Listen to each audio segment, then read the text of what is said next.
Welcome back to Inside the Helmet. My name is Michael. I'm joined once again by my dad. Good evening. Good evening. Thank you for joining us this fine Wednesday evening. Let's get right into it. What is our, Inside the Helmet question for today?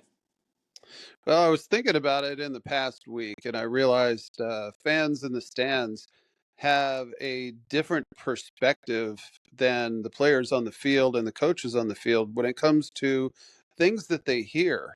I'm relegated to being a dad in the stands now a lot these days when I'm not coaching. So I get to hear a lot of things, people yelling, and I realized that when you're actually out on the field, what you hear is so much different. So I wanted to address that because fans who may have never put on a helmet and played are unaware of what those sounds are. So let's talk a little bit about things that you hear when you're out there on the field playing.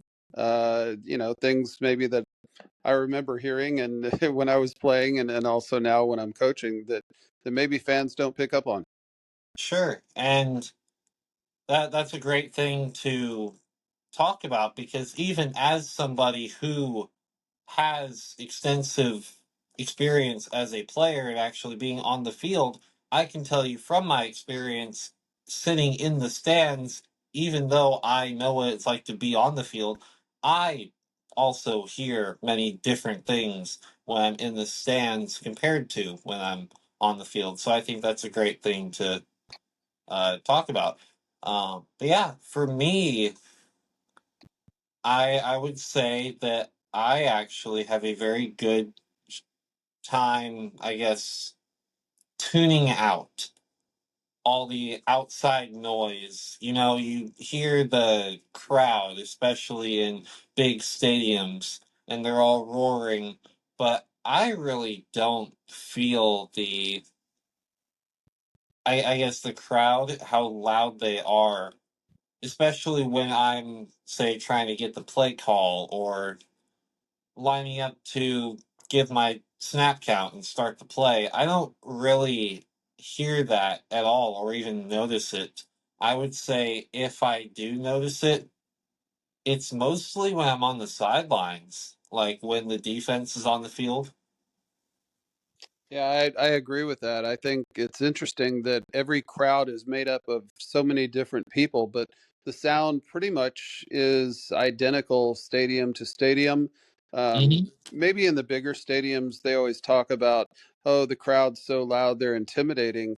I don't ever remember being intimidated by Yeah, the crowd. That I mean, they're not going to come down on the field and fight you, so no, so you're not intimidated by them. You might be intimidated by the other team, but not by yeah, the crowd noise. I think when it comes to crowd noise, though, there is an energy level. It's not, I wouldn't even describe it as sound, but there are times when the crowd can get loud and it maybe increases your adrenaline for instead of, sure. it affects your adrenaline instead of your eardrums. You agree with that? I absolutely agree with that. And to add on to that, I would, strangely enough, this might sound silly unless you've been a player and you know what I'm talking about, but when it's maybe a dead moment, for lack of a better term, on the field and the crowd is maybe really quiet, Yeah, that is almost more noticeable because just the generic crowd noise, it's almost like white noise at it is a that little point. bit. Yeah, and of course, if you're in the stands, you hear the band, you hear the cheerleaders. Hmm. Uh, I when I played, I it was in the background a little bit, Yeah, but you don't absolutely. hear the individual in the stands who's going, "Come on, go get the quarterback," or whatever they're yelling. Exactly. You don't hear that Hmm. uh, for the most part. If you're on the sidelines and there's a really loud fan down low, you might realize what they're Hate saying. those. But the sounds that you do hear that the fans don't are the clacking of pads, the grunting, the footsteps. Some For sure. people, some guys run with really flat feet, and you can hear them running. And the just the noise, obviously in the huddle, the things that are said. if somebody misses a block or drops a pass, and they're apologizing to the teammates of the huddle, and the referee's whistle obviously is extremely loud on the field, as it should be, For and sure. the coach is yelling the last second instructions. Hey, change the play, change the lineup. There's so much noise on the field that really the fans and the cheerleaders and the band and all of that is, I don't know, it's on in the background. It's like having a radio on in the next room, Yeah, maybe. that's a Yeah. really good way to put it. I think now that I'm sitting here and trying to really focus and hone in on my memories of times I've been on the field and trying to really channel the aspect of it of what am I hearing, I'm realizing that my hearing is maybe not all that good from years of loud music in the car or just general headphone use. So I for me, honestly, all of it, the crowd, the on field, pads clacking, teammates saying what they're saying. I kind of drown it all out. All I'm focusing on in between plays is just getting the play call in and then relaying it. So I should be the only one talking. And then during the play, obviously, I'm not really worried about my ears at all. And what I'm hearing, I'm fully focused on what I'm seeing. I remember hearing breathing, people running. I was a wide receiver, so I was out running, and sometimes I was hearing my own breathing or the breathing. Yeah. If I happened to, run a pass pattern and get behind a guy, and I was trying to run away and get open for a deep pass, I could I could hear his breath behind me on my shoulder, and I knew that I had him beat. But I noticed it at your current team. They're big fans when the offense is on the sideline. That some of the offensive players are yelling encouragement for the defense and vice versa. Hmm. And if my teams ever did that, I was really not that aware of Yeah, it, even though they're just right there. You really do tend to block it out, and it's just always interesting that they always encourage fans to, oh, get loud, it's third down and we want to, our defense needs to stop the other team, and the if you're on crowd the might field, in we don't notice it. there, yeah, they'll increase the volume, but it doesn't increase the sound as much as, if anything, it might increase the adrenaline. Yeah, I think that's a really So good I, way to I put so that. I wouldn't say it doesn't have any effect. But yeah, it's interesting though. Again, you talk to people who've played the game or been around on the field, and they all know this stuff. But fans up in the stands may not, because they're hearing different things. They're hearing music. They're hearing cheers, and for the players, it really And doesn't and register. when you're in the stands, maybe not so much at a small high school game where there aren't that many people, but if you're at DKR, Texas Sure. football stadium, and you have thousands upon thousands of people all around you, you'll actually hear some side conversations. You'll actually hear words, whereas Yeah. on the field, it's just all noise. Yeah. It's like a wave of some sort, For sure. and yeah. So anyway, interesting topic to open the show with. For sure. Um, I think our next topic to talk about, the we always mention our Dallas Cowboys, and in the past week, the Cowboys made a fairly, at least a headline making trade for Quinnen Williams, the defensive tackle out of, well, he's from the Jets. He was from Hmm. Alabama, Yeah. and I wanted to kind of talk just a little bit about that. We may have mentioned something last week, but I've Now, had a little now that bit of we're time. getting going on it, I'm thinking we did, but Well, I let's wanted, talk yeah, I more wanted about it. to Why not? address it because the Cowboys obviously have major defensive troubles, and Yep. they've had trouble stopping the run for a long time. And I was thinking about their defensive tackles that they have, Odigizua, and the guy that they got in the Micah Parsons Kenny trade, Clark. Kenny Clark. These are two big dudes who have got some playing ability, and yet they still can't seem to stop that run up the middle. And adding another guy, I guess, will help that. But just as you and I have talked, you know, in Yeah, private, that the Cowboys knew what they were doing when they traded Micah Parsons. He was their pass rush. He was the dude, and they don't have another guy like that. And getting yeah, another defensive tackle who's 28 and not peaking anymore is not going to change that. yeah. One thing I want to ask you that just came into my mind when you mentioned the defensive tackles that we already had before acquiring Quentin Williams. We it's not like we don't have talent at the position. We have talent on the interior of the defensive line, and yet we still are struggling mightily to stop the run at the first level. Yeah, We're continuously losing at the line of scrimmage despite our talent. You know, it's the Dallas Cowboys. It's the biggest name in all of sports. It's not like we can't acquire talented players, sure. yet we still are struggling. At what point do we instead shift our eyes to look at the coaching and the scheming and say what's wrong with that? Well, we What have what all yeah, we have all new coaches this year, and it hasn't Mhm. it got worse. A couple seasons ago when Dan Quinn was there, the defense was one of the strengths of the team. And Yep. so a lot of it does have to do with scheme. Back when the Cowboys in the glory days of Jimmy Johnson, and referencing your shirt saying I miss Jimmy Johnson, I do too. Uh Jimmy Johnson obviously had a little bit of a different philosophy, which I thought worked pretty well in that his front four, he had a rotation.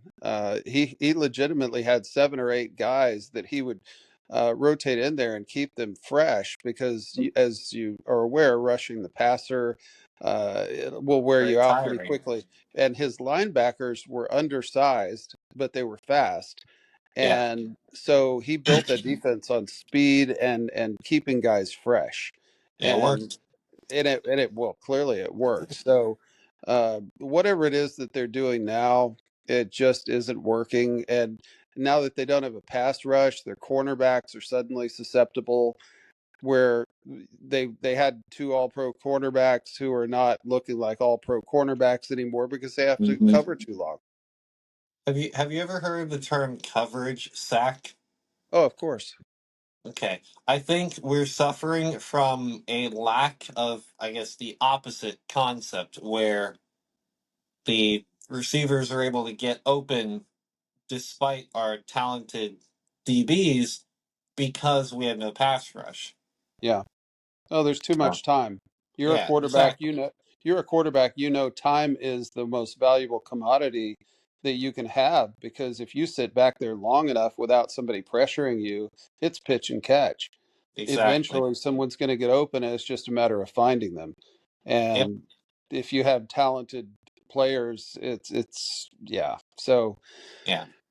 anyway, that we could talk forever about what's wrong with the Cowboys and hope that Hmm. maybe something changes in the off season, because this season it doesn't look like they're going to go anywhere, and that's sad. But it I always want them to be relevant for the Thanksgiving Day game Yeah. at least, and it looks like unless something dramatically changes, and I can't imagine it. I'd love it if it would, but I can't imagine it. So Thanksgiving, there's not going to be much to be thankful for when it comes to the Cowboys this year.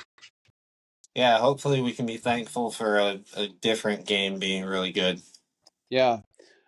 Speaking of a different game, we also have a big game coming this week for our beloved hometown team, our Texas Longhorns, Hmm. who Arch Manning, I've noticed, has stopped bouncing passes at the feet of receivers the last couple of games. Thank And goodness. now they get to play Georgia. Oh boy. And yeah, I really am going to be curious to see which Longhorns team. Yeah, is it going to be the team that showed up against Oklahoma and looked like they had it figured out, or the team that had to go overtime against Kentucky and almost uh, shut it down too early against Vanderbilt? I have no idea which team's going to show up. Texas is frustrating because they have enough talent to at least compete with anybody and beat most. And yet here they are. As we know, when you lose that third game in college football, you're pretty much out of the playoffs. Yeah, And they've been sitting on two losses for a while, and they've still got Georgia and A&M coming up with Arkansas squeezed in between, and A&M undefeated amazingly. yeah. So, what's going to happen with Texas and Georgia this week? Let me tell you what I think is going to happen. Of course, we are coming off a bye week. Texas didn't play last weekend, so we'll be plenty rested up. That will not be in question. Georgia's undeniably a very tough place to play, and they're a very good team. So I could see Texas coming out rather slow, coming off a bye week and all that. But then they're gonna kick it into gear. I see this being a game where Texas starts off pretty slow, maybe gets down a score, maybe gets down 10 points or so. But then they're gonna roar back and become the team that we saw for the first half against Vanderbilt, where they look nearly bulletproof. That's how I see this going. Hmm. Well, I kind of think a little bit differently that Okay. if Texas is going to have a chance, several years back when Sam Ellinger was the quarterback for the Hmm. Longhorns, they were that mid-range, good to maybe on the right day, very good team, and they Hmm. played Georgia in I believe it was the Sugar Bowl, if I'm not mistaken, and Okay. Georgia was heavily favored. And before the game, Georgia's mascot dog, the bulldog Uga, I remember this. happened. You remember this? Happened to get too close to Bevo, and Bevo broke out of the cage and scared Uga, and it was all it was a moment captured on video. Yeah. And then the Longhorns came out surprisingly and played exactly that way against Georgia. They took the fight to them, and it was a one-sided affair when we thought Texas probably was going to lose. And I think if they don't come Hmm. out hot and mad and ready to prove something, uh, I don't know. I haven't seen them with really the ability against teams like Kentucky. Yeah, they can turn it on at the very end, but I don't think if they get too far behind Georgia, it's over. I understand where you're coming from, and yeah, that does worry me as well. But maybe I'm just being too hopeful here when I'm saying that I hope Texas during the bye week looked at the almost collapse that they just went through and have spent the past 2 weeks working on closing out games and playing well in the fourth quarter rather than the first three. Well, that was the opposite of what they did the previous 2 weeks, where they really kind of were sleepwalking until the game got desperate, and then they managed to Mhm. come back and win a couple of overtime games against guys who were, they didn't have 4 and 5 stars that they were lining up Yeah, against.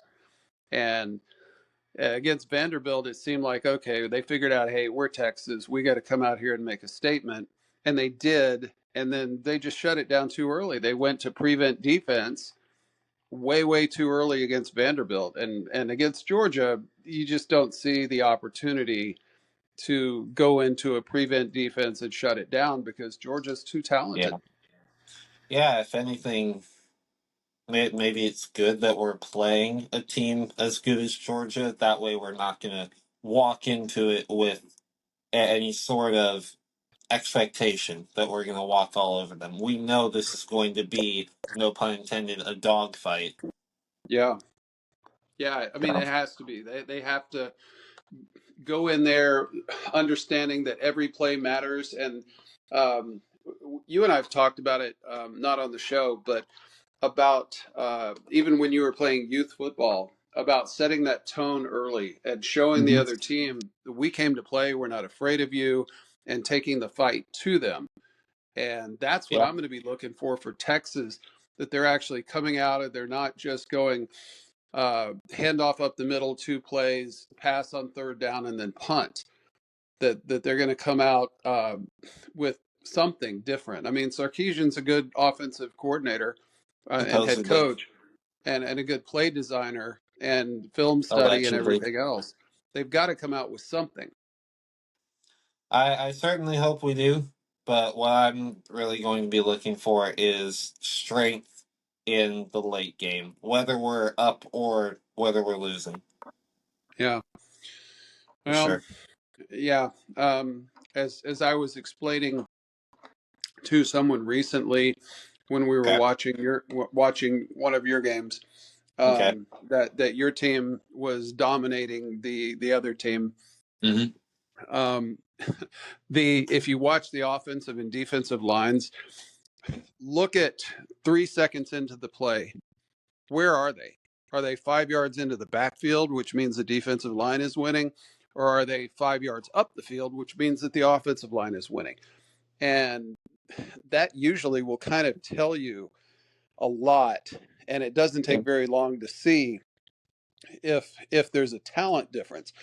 And as was in the case in your game, your guys just were thicker from the waist down, and they were driving the other team's offensive and defensive lines backwards. In a game like this, where all the guys are big and all the guys are talented and strong, um, it does come down a little bit to want to and effort and scheme, and when do you blitz, and when do you bring pressure, when do you play coverage, and can you adjust to what the other Yeah. team is doing and make them do something different. Yeah. So um, yeah, we'll see what happens. Getting away from football, the Oh boy. question that I asked you last week, and you had a whole week to think about it. So Hmm. I've been waiting to hear the answer. I know you love talking about F1. That's another passion of yours. Yep. And the question that I asked was, um, you talk about Max Verstappen, if I'm pronouncing his name correctly. Close enough. Um, yeah, close enough. Hmm. You talk about Max a lot, and how he's sort of the Michael Jordan of F1, at least at current Hmm. day. And I'm curious, because I don't know much about F1, of what makes a good driver versus a great driver. My first TV show when I was a kid that I watched, which you know well because I showed it to you when you were little, was Speed Racer. Hmm. Um, Speed Racer cartoon. He was a great driver, Hmm. and now that's cartoon and it's fiction. So, Yeah. in the real world and in F1 racing, what is it that separates a good driver from a great driver? I think the best and most conclusive way I can put it is that final 1%. You think about not only in racing, but in any professional sport. When you get to that level, everybody is great. The worst NFL player who is currently in the NFL is a great football player. They had to be the best at their high school, be one of the best probably at their college. So to even make it that high, you are great. So Sure. the question then has to be narrowed down to, of course, you see somebody like Tom Brady versus somebody like Ben DiNucci. Tom Brady is obviously a lot better than Ben DiNucci. Right. So now you're kind of splitting hairs almost, saying, oh, who is better among people who are already great? What sets them apart? And I think it's the final 1%. And that 1% can be a multitude of different things, but just the ability to put everything together. Someone that I look at that I see the potential to be a great driver is Ferrari's Charles Leclerc. Um, Charles, of course, I just mentioned he drives for Ferrari. He's been a Formula One driver since 2018, where he got his start with Sauber, and then the next season in 2019, he signed with Ferrari and has been their golden boy ever since. He has, I believe, 8 race wins to his name, which is not a whole lot, honestly. Obviously, winning an F1 race is a tremendous achievement, greater than anything I'll ever achieve in my lifetime, probably. And to do it 8 times is obviously 8 times as great. But for all the talent that he has, because if you watch and if you ask around, people will tell you how great Charles Leclerc is. So why does he only have 8 race victories to his name, where somebody like Max, who has not been in F1 a whole lot longer, he's been in since 2015. Why does he have 4 championships and 68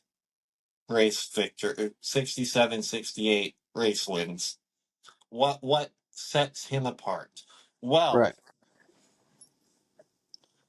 like I mentioned, it's that final 1%. Being able to obviously be incredibly fast, which all F1 drivers are to a degree. But it's more than just being fast, it's being perfect.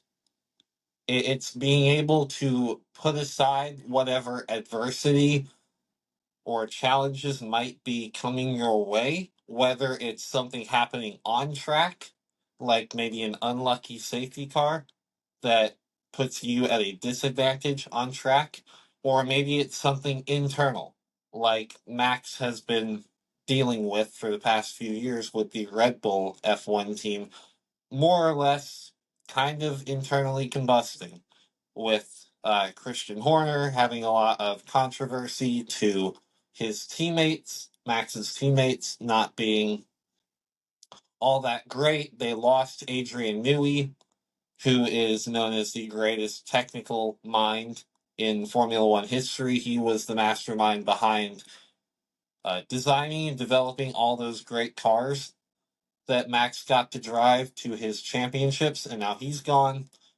So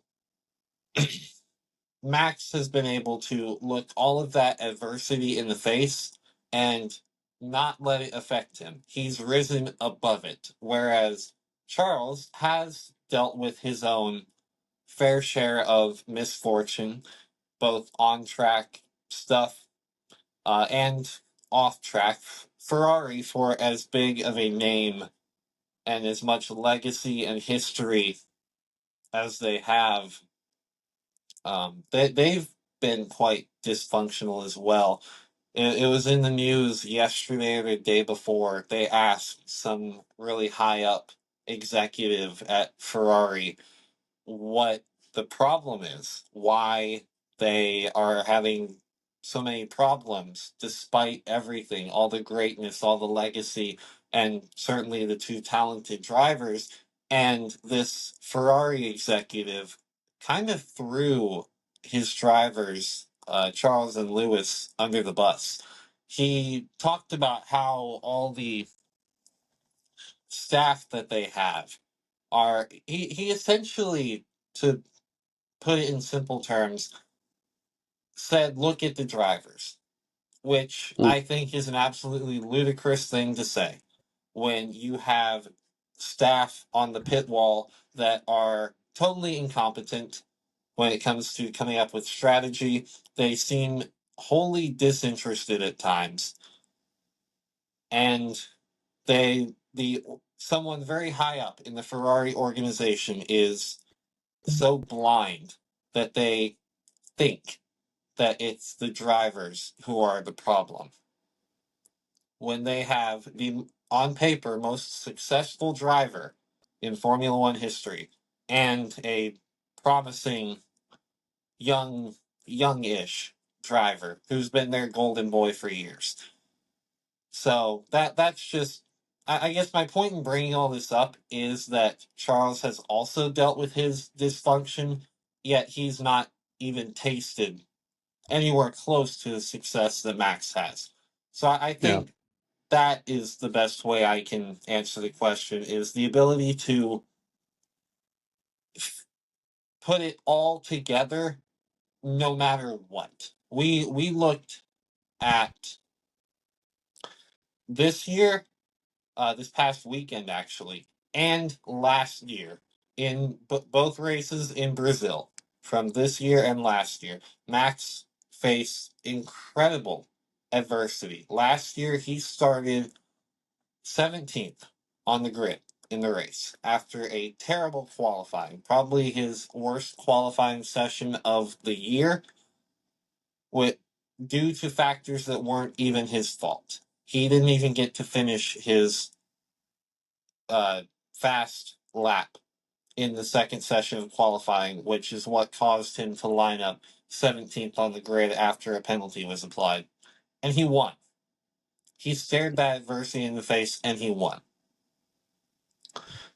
This year, this past weekend actually, Max did not have the car to compete. The car was incredibly slow. He qualified 16th, purely on pace, just Mm, not being fast enough, mm. which is maybe the first time that's ever happened in his career. And you know what he did? He finished third.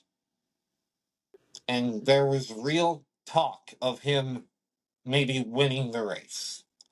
After, now he didn't start 16th. He actually started from the pit lane, which is even worse. Wow. So what I guess what and I'm using Max as an example because he's my guy and because I feel like he exemplifies this, especially in the past 2 years, better than anybody else I can think about. But you can look throughout history and find those guys. Lewis Hamilton, when he was winning championships, I don't know if he necessarily has it anymore now that he's older. Michael Schumacher, Ayrton Senna, Jim Clark, if you want to get really old, go back to the 60s. These are all guys who just, no matter what the circumstances are, that they are the Tom Brady, the Michael Jordan, the Tiger Woods, if you will, that they Yeah. just rise to the occasion. Whereas people like Charles Leclerc are maybe the Tony Romo, if you will. Very, Yeah. very good. Undeniable talent, but just a step or two behind. They don't Just couldn't have get there. that they don't necessarily have it in them to rise quite as high, if you get what Yeah, I'm saying. I do. I think what we're trying to break down is what it takes in any endeavor, especially sports, which we talk about, Mm-hmm. to to truly be great, and the elements that make it up. There's on the base level, there's got to be God-given talent. I mean, if you want to Yeah. be a great running back and you don't have speed and elusiveness, it doesn't matter how much determination you have. Or if you want to be a quarterback and you can't Mm-hmm. throw, it Yeah. doesn't matter how much you want it. But so you have God-given talent, you have the work that's put in. You have to have a supporting cast, whether it's a team sport or you mentioned Tiger Woods. I'm sure he had people around him to help and train. Experience and decisiveness, I think, comes from experience. We talk about, Mm-hmm. you mentioned Brady, Peyton Manning, people who Larry Bird was kind of known for seeing something happen before it happened, and Mm-hmm. so he didn't hesitate. And I think that split second of hesitation, whether it's throwing the ball or when to pass somebody in F1 or when to accelerate or Mm-hmm. decelerate, that decisiveness comes from experience and having obviously the physical ability to do it. And then there's also just a sprinkling of luck in there, because you and I both have watched the 30 for 30 shows about people who could have been great and that they got injured or something and never had that Yeah. chance. that I think of. I was telling someone the other day the story of Lynn Bias, who was competing against Michael Jordan and had a similar skill set and was 2 inches taller for Maryland back in the '80s when Mm. Jordan was in college and died of a crack cocaine overdose right after being drafted by the Celtics. So would he have been great? Everybody thinks he would have been. He never got a chance to be. There's a million Mm. people out there who it just didn't line up for them one way or another, either through poor decision making or just injury or dumb luck. It just didn't happen for them. So Yeah. um, yeah, but I think once you become a champion, you learn how to take whatever skills or whatever elements that you have and maybe do it again. That's why we sometimes see champions come along who can repeat and do things Mhm. like Max did, or like Brady did, or Tiger Woods, or Muhammad Ali, or Mike Tyson in his prime. Uh, Guys that they learn what it takes to win. So anyway, Uh, I was just kind of curious, and surely now mhm. Max, with all those victories, knows what it takes to win, For sure. and is confident that he can win, and goes in probably expecting to win most races, Yeah. and Not only that can Max. separate Mhm. that from the young person who's hoping to win. For sure. I find it funny. So I was on Twitter the past few days after the race, and not only Max but his fan base. I see a lot of like fans of Max Verstappen on my Twitter feed, and I find it funny. And I actually saw numerous posts about this, kind of making fun of this, that the fan base has kind of gotten greedy Yeah, of course. with how even though Max was starting from the pit lane, the worst place you can start an F1 race from, while actually still starting the race, there were people legitimately disappointed with a third place finish, me included. Yeah. I thought that Max very well could have won the race had one or two things maybe gone his way. Before we move away from this, you mentioned the God given talent that caught my eye, and I was reminded of an interview that Alex Albon, the current F1 driver for the Williams team, but he used to be Max's teammate with Red Bull in 2019 and yeah, a little bit of 2019 and 2020, I want to say. Um, this was the area of time between Daniel Ricciardo and Sergio Perez as Max's teammates, by the way. We're kind of like the transition between Aikman and Romo if you had two quarterbacks and they already had and the Cowboys already had their guy, but they still needed a good, reliable second guy. If Yeah. that makes any sense, trying to put it in football terms. They didn't. Alex Albon, I think a couple of years ago, I don't think it was during his Red Bull time, but they asked him about a question regarding his time in Red Bull because F1 drivers have different driving styles, of course. Just what fits them, and the teams will try and fine tune the car with the downforce and everything to suit them and their driving style so that they can get the most out of the car.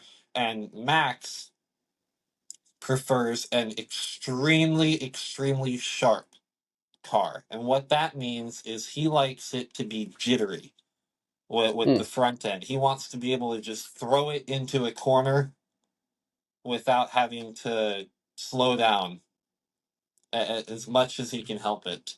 And that can be incredibly hard to control. And Alex Albon, Max's teammate at one time, prefers a more smooth style of driving, and so he had this conflict with the car that people throw out the accusations that so and so is only able to win because they have the best car, and all that. But I think it's interesting. People also accuse Max of having this reputation of a teammate destroyer and being so much better than his teammates purely because his teammates have not been that high caliber. You know, it's like in Rocky 3 before he fights Clubber Lang for the first time, and Rocky's head is in the clouds because he's beating up all these cupcake opponents. Sure. People accuse Max of being in a similar boat where he looks so good against his teammates because his teammates are not that good. Hmm. What's actually going on, I feel, is that sure, the car is more fine tuned for Max's feedback and his preference because he has seniority and he has the resume, the wins, the championships to back it up. He is Red Bull's guy, you know, and Of rightly course. so. But I think it speaks volumes when another very, very talented F1 driver, of course, in Alex Albon, is saying, sure, the car might veer more towards Max's preferences, but he's able to cope with it. He's talking about how hard the car is to control, and yet you see Max handling it like it's nothing. Sure. He's able to control the uncontrollable. Hmm. Well, And and that is just a level of apparently not talent that is unheard of. not everybody is. Mm-hmm. That'd be an interesting topic to go into on a different show about. Sure. I was unaware that they fine tune cars Mm-hmm. like that according to the drivers, but I guess it makes It is. sense. The same thing with quarterbacks. Some guys like to run an offense where there's a lot of play action. Some guys like Mm-hmm. to run the offense where there's a lot of quarterback rollouts and waggles and things like that. And then you had back in the late 80s, early 90s, the run and shoot was popular where you had quarterback back there with no blocking protection things. So I could see how Mm-hmm. that could work with cars. I want to go into that on a different show, but Sure. I think just to we always say we're going to keep it a little briefer, and we're Mm-hmm. kind of coming up on We're that gonna time. actually try to Um, today. yeah, we are. So A little a bit. couple of picks, I guess, just to close out the show. What have you got as far as games? Well, we already talked about the Texas game, so that's one. Yeah, I'm looking at two games here. I want to say First something off, about Texas in case I didn't before. shoot. It crossed my mind. Mhm. Um, I'm going to predict if Texas finds a way to beat Georgia, they are also going to beat A&M. I like that. I'm I I'm like that a lot. I'm calling my shot. But if they lose to Georgia, I see them not being motivated in the right way because they'll have that third loss, and Mhm. A&M is just on this colossal, season right now. But yeah, That I think if mhm. they beat Georgia, they're going to beat A&M. That's where I'm gonna agree with you, but only partially. I do agree that if we beat Georgia, we're gonna beat A&M. I also think that even if we lose to Georgia, we're gonna beat A&M, and I'm definitely Mm, not only saying that to take a jab at my friends who are A&M fans. yeah. Um, Well, as unpredictable as Texas is, for all I know, they could beat Georgia and A&M and somehow lose to Arkansas because they haven't played well against bad teams. yeah. So yeah. Anyway, what other games you have? I got two NFL games here, both on Sunday. And Cowboys played the Raiders in Vegas on Monday night, but I mean, it's the It's Raiders. getting hard to care. Uh, Exactly. It's the Raiders, and I frankly, love it's them, the but Cowboys. yeah, I love them Yeah. always, but it's hard to care. Yeah.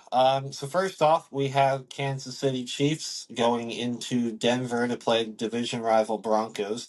I want to talk about this game not only just because the Chiefs are on the rise and it's a divisional game that could have playoff implications, because I think Denver is still leading the AFC West, but the Chiefs are still pretty much on the They are. rise. They had a bye week last week. So I think the last time they played, they lost to the Bills, but the Bills just lost to the Dolphins. So again, it's a season Yeah. if we don't know who's good. Um, Yeah.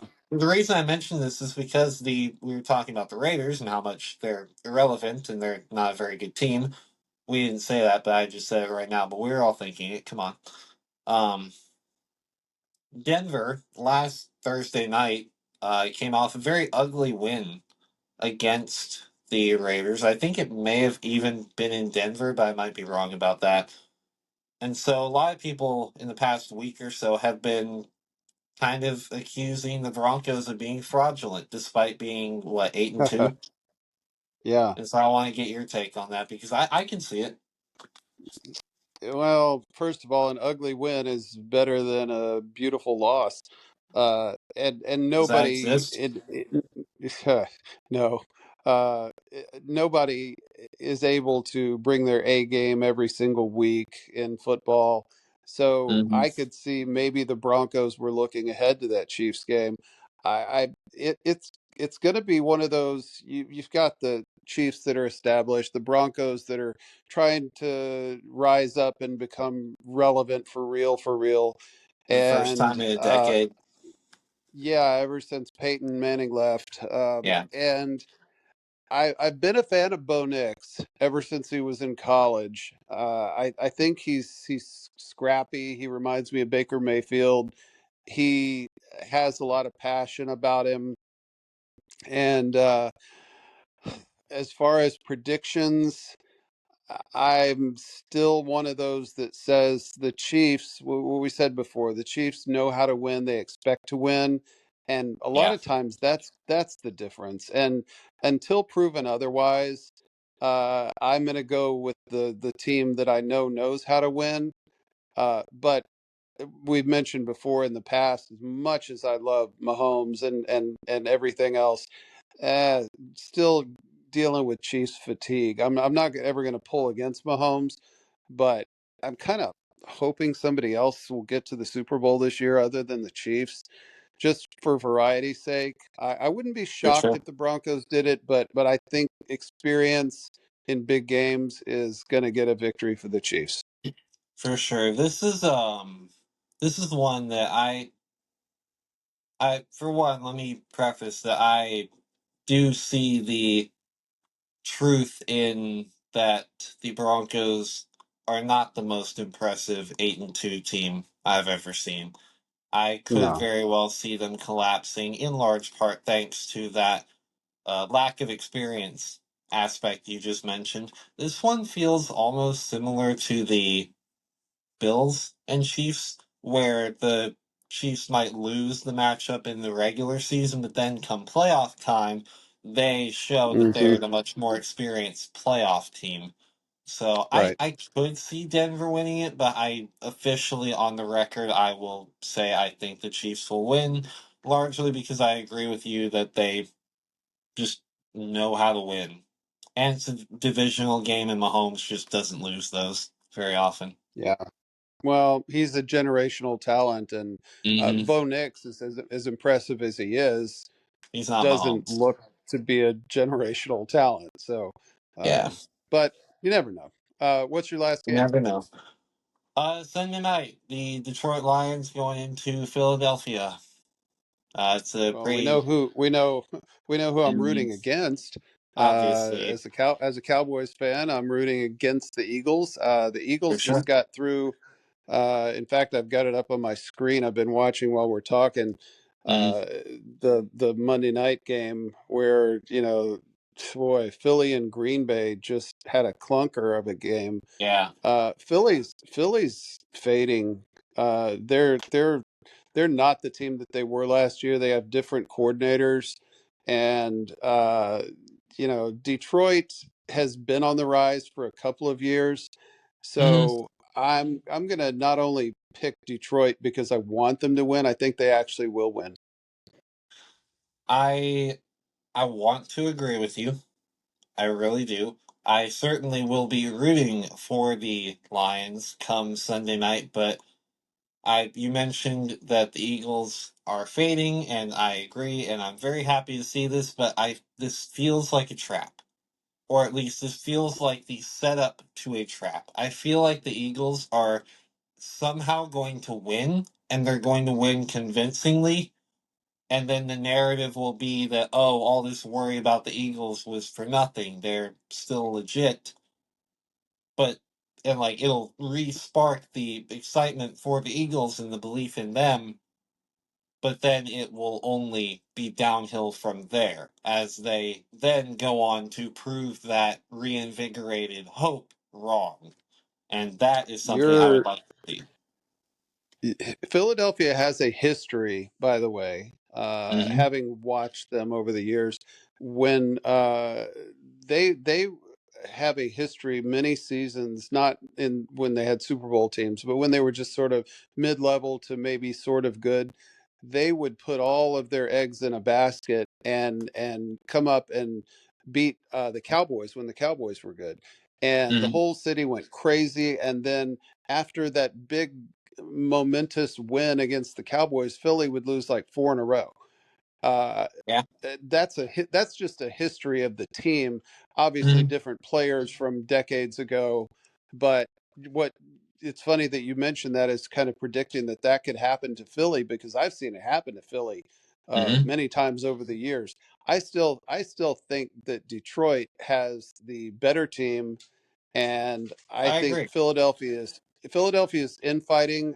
AJ Brown has been posting stuff on social media. He's kind of their guy to stir the pot a little bit on the Is he the team. new I TO? think they've got, yeah, well, I don't think anybody's going to approach To for that, Terrell Owens, but yeah, Yeah. kind of that same thing. So I think they've got some inner turmoil going on, and I think Hmm. Detroit's a really well coached team, and I expect Detroit to handle Philadelphia actually fairly easily. And we'll see next week. We'll see if I was right. Yeah. Like I said, I certainly hope that Detroit wins. I don't know. I have this gut feeling about it that the Eagles will get this one, but it'll be the beginning of a means to an end, at least as far Okay. as this season's concerned. I just, Well, I see it coming. I'm not sure why. we'll see next week who Well, turned out to be that's, right about this game. we will. Yeah. Okay. Yeah. Think that's all the time we got. Just Okay. about. Well, we kept it Yeah. to 53 minutes about, so How about that? We're getting yeah, better, 7 minutes at a time. that's right. In a month or Okay. two, we'll be down to 10-minute episodes. Well, when football season's over, sure. Then we'll find something else to talk about. Yeah. Okay. Yeah. All right. Well, uh, thank you for joining us if you made it this far. Follow us on everything: Spotify, YouTube, Instagram, all that. Um, Also follow Coach Ludi on Instagram and on YouTube. Go subscribe. That's my coaching account where I'm trying to post little coaching videos for any and all interested quarterbacks who want little tidbits of knowledge. So far, I have 3 videos out, all relating to throwing mechanics in one way or another. So go check those out. That'd be great. Okay. Um, yeah, thank you guys for joining us, and we'll see y'all next week. Okay. Everybody, God bless. Yeah, God bless everybody.